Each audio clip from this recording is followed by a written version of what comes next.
I was a sophomore when I was a CASA officer. It definitely set the foundation for the leader that I am today. And it taught me a lot about teamwork and how to really time manage well.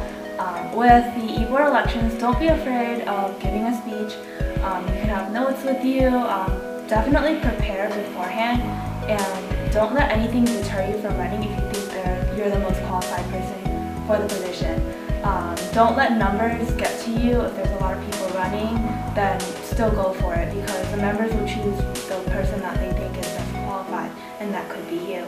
For me, I think the biggest challenge was sometimes other people are busy, with exams or doing whatnot. The hardest part was probably learning to pick up other people's slack. Not because you feel the burden to, but because you want CASA to grow. And I think that was an important lesson. It wasn't just about you yourself as an individual and your position, but it was more about how you can help foster the growth of CASA. I think that's what I like most about e-board. One thing that you need to have as an officer that I want to stress is dedication, and that is not the same as sacrifice. You're not joining this cultural organization to put on your resume to impress anybody. You don't want to say, oh, I want to e-board or whatever. You're joining this because you want to and because you love it. And in that sense, you're dedicating your time all your time into it. You're giving back to what it has given you. When elections came around, I was really nervous. I hated public speaking, but you really learn, this is the first step that you take, that you really learn a lot about yourself. If you really want something, you'll push for it, even if you're really scared or nervous. And when I got CASA EVP, it was one of the happiest moments of my life. Every memory I had in CASA was special, but one memory really sticks out to me, and that was when me and Jason had to kind of plan a general body meeting for CASA, and we had all the officers kind of take part in it and do a little section that was part of that show called All That.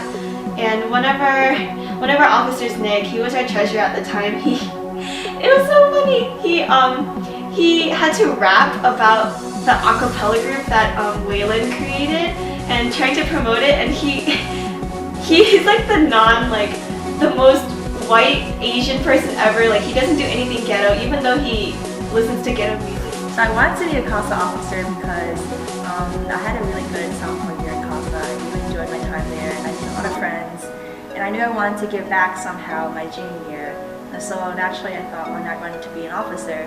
So I chose secretary because it fit my personality really well. I'm super organized. I pay a lot of attention to detail.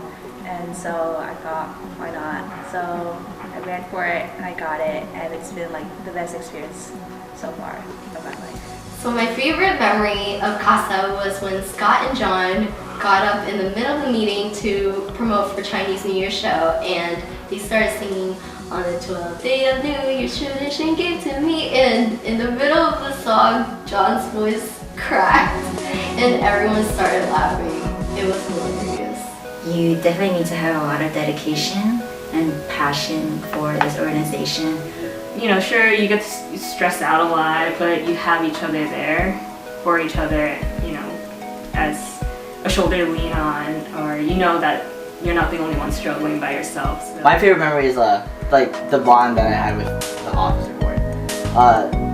And it was to the point where after officer meetings, after we got done with business, it was just strictly we became a family. We'd go over to Gage Suyaki or whoever's house, and we'd just have dinner. Or with any other event or social, we were close. We were family.